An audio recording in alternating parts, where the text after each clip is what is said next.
feeling at first, but then you start feeling where like your hairs are up on edge after they do it. Yeah, it's strange. But yes, they do like to violate you in that place. Men. Yes, they will. even spirits. Even in the afterlife. Exactly. Because there were really any females in that prison. There were, but then they got transferred to the state prison. Okay, this is great. We are going to come back for one final segment and talk to you about your past lives and your book. So we'll be right back.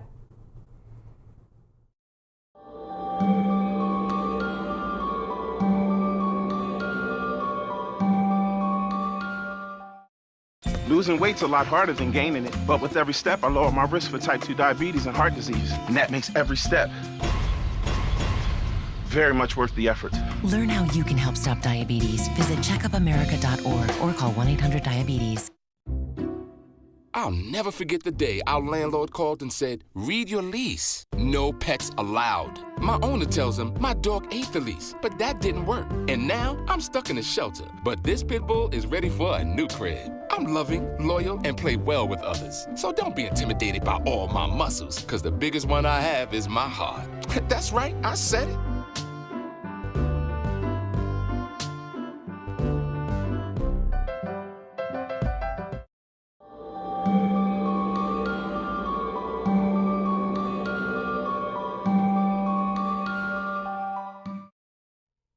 Welcome back. We're still talking to Kate Gammage, but now we're going to talk about her past lives and her book. So, Kate, you have lived a few lives. So Several. I guess this is your fourth one? This is actually, because this is, I don't even consider it fourth. I considered it like, that's like the last one before I was brought back. Oh, okay. So tell me, you know that you have been there are three known ones. And there are some that I don't know so much of, but I do know that they exist. Okay. And so tell me about the first past life and how you realized that you were reincarnated. I knew for a long time, I always had a feeling that even when I got into Civil War reenacting, I knew I had past lives in the Civil War. Mm-hmm. I've had two past lives in the Civil War. One was before the Civil War ever started. The next one was during the Civil War. And I had another psychic reader actually confirm that. And the other one too, because they were coming through. The one I always had a feeling for years. I said, why do I have this feeling to keep coming to go to Lexington, Virginia? Like a strong feeling.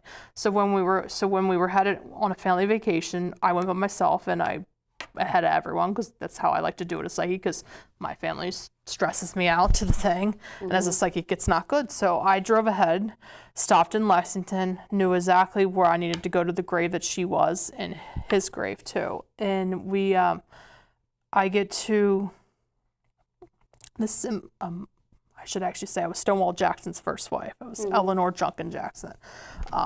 I look just like her too, to the point that I've had people say I should get a ball gun and recreate the picture that is of her. Of course.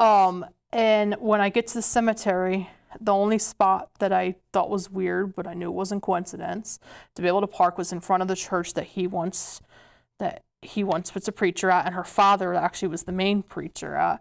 I walked to and as soon as I get out of the car, I hear, how does it feel to be back here after all these years? You heard that? I could hear it, because I can hear things telepathically as a psychic, and I'm like at first thinking like, who were you hearing? Don't really know. Okay. There probably could have been a family friend or something. And I walk into the cemetery. I go right. He's been moved to the middle of the cemetery. I go right to the original grave, and I go right to her original grave, which people don't know she existed. People just think of his second wife.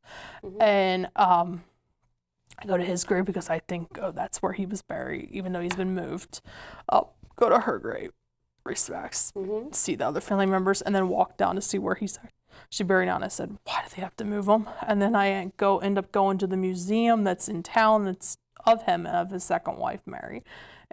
And she, I'm in the gift shop, and I'm explaining to the woman all these different things, and she says, you had to be her, because no one knows where that family plot is. Wow. No one knows that thing actually exists. That's amazing. And she just looks at me like shocked, because she's like, yeah, I believe in reincarnation, and that's evidence. Right. So before we run out of time, let's talk about you being a passenger on the Titanic. I think that's amazing too. I knew. I walked into a museum. We walked into the Titanic Museum in Branson. We're going down where the third class is, and there's a picture on the wall with all her children. I take a double R because I'm like. Did you look like her too? I looked just like her. Oh wow!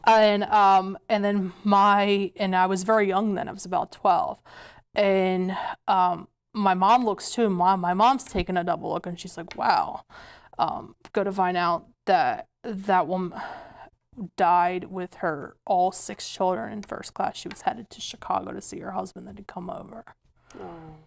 Have you researched her at all? Like, is there going to be a book about this as well? I tried to find her again. I'd have to go to the museum because there is no. When you look up other things, they don't show her, but in the museum, she's there. Well, I really, really, and I'm sure everybody wants to know about your past life as Marilyn Monroe. So you wrote a book. Yeah. And the book's called What do you want to say? My Reincarnation Story as Marilyn Monroe. And that came out in 2014. Yep. Now, I really want to know all the juicy details about this book. And how did you know that you'd... I knew for a long time. I always had a feeling to old Hollywood, and I always kept trying to go. I've trying to work my way back. And then when I got older, I knew I started getting, my other guides started telling me who was around. I've had psychics say, "Oh my God, you have all these famous people around you. Who are you?" Because there's a line of them around you, and then they would pick up on the past life coming over, like bleeding over this lifetime, and they would ask me certain things. But yeah, I've known for a long time. And then when I started looking at the photos, and I'm looking back when she was Norma Jean, and I'm like, oh my God, like spitting image. I could see a resemblance. Now I know when we've talked on a previous show that you know some of the details about her death. I know a lot of details. I know. Let's just say it's in the book, and it explains the entire what I know from. Because when you do die and you are dead, you do see everything. Like, people don't know when the soul goes up. You're seeing your death. Oh yeah. And you're up here when you're seeing it, and your soul still remembers that. It's in your subconscious. What I wrote in the book, I actually had a past life regression done at Demonology, and what I wrote I'd already written a book. What I wrote in the book came out during the past life regression. Wow. To the point that the woman giving the past life regression, when I woke up, because you do hear yourself.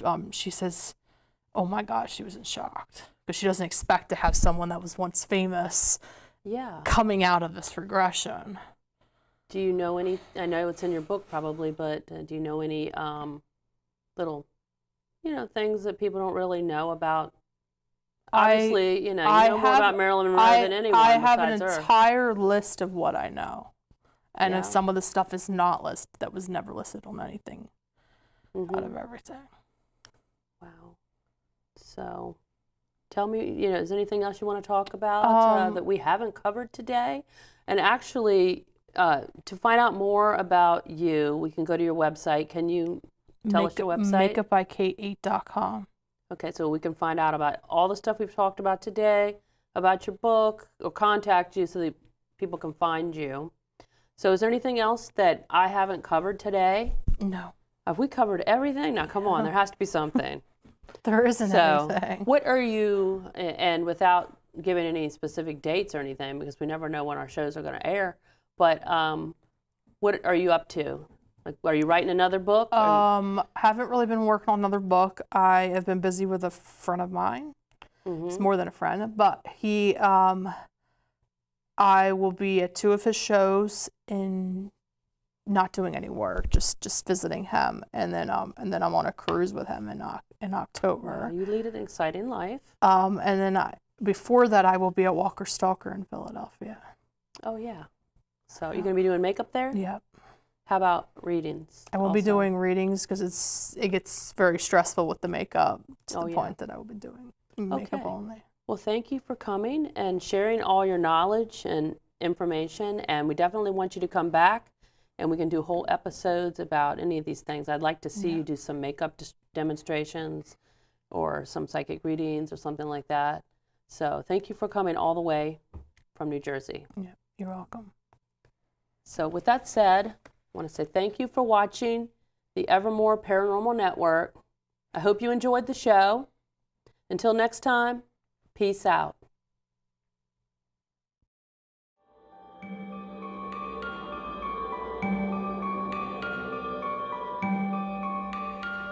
So in the end, what have I said is only that I'm sure. For all I know about this place is that I call it Evermore.